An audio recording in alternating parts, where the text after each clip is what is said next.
What if Trump was a pharaoh? The reign of Donaldus the First. For thousands of years, we thought we knew the full story of the pharaohs. Builders of empires, keepers of divine order, rulers whose names were carved deep into the stone of history. But imagine, just for a moment, that history cracked. Imagine that the throne of ancient Egypt was claimed not by Ramses, not by Thutmose, but by a man named Donaldus the First, a pharaoh who did not conquer with swords, but with the art of the deal. A ruler who fought the deep state of Amun, built monuments dipped in gold, and carved daily messages to his people like tweets, except in stone. This is how Trump would rule ancient Egypt. The Age of Gold. Bigger, louder, brighter.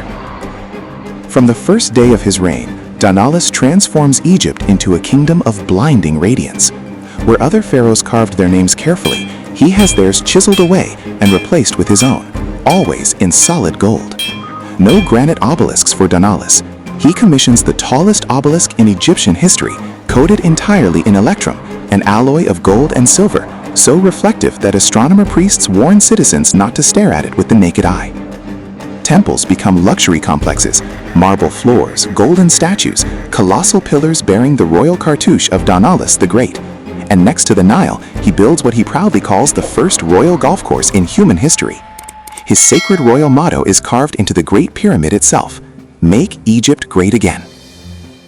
Egypt first: walls, tariffs, and the new foreign policy.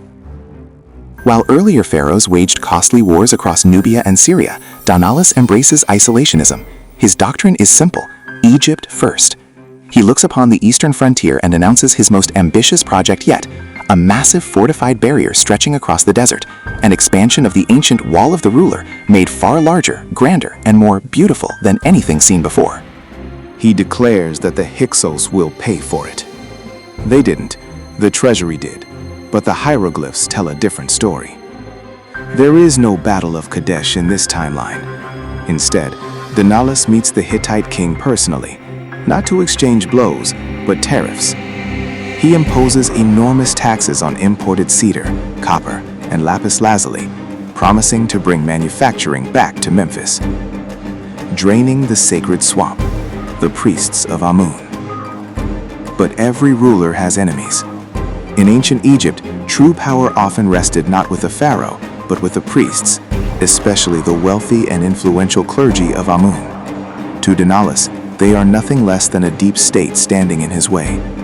He publicly declares the high priests corrupt and enemies of the people, then moves the capital away from Thebes to a newly built desert city he names Trump-Aten. He appoints loyal family members to the highest positions in the kingdom. His daughter, Ivanka-Nefertiti, becomes Grand Vizier. His son-in-law becomes High Priest. Loyalty is the new cosmic order, Mot, not as balance and truth, but as personal allegiance to the pharaoh himself.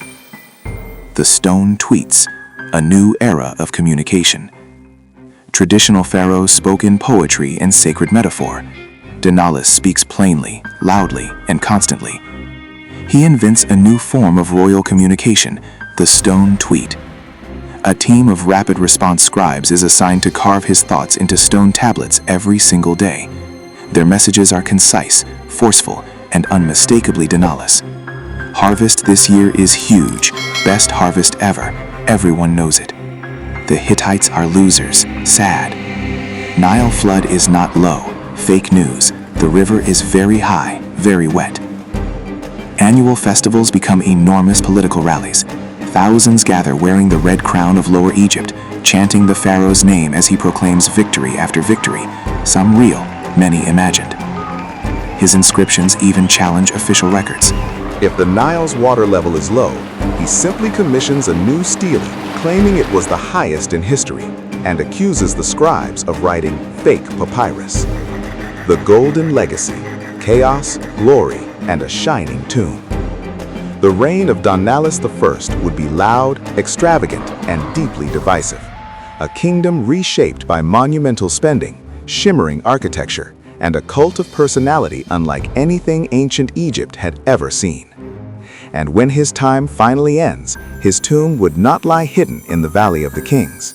It would be a colossal golden tower, visible from miles away, housing a mummy wrapped entirely in gold leaf. On the entrance door, a final inscription: "This is the greatest curse in history.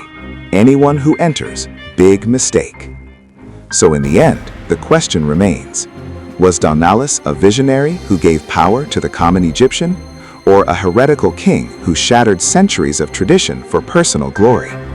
History, it seems, is still deciding. Don't forget to like and subscribe to Hypothetica.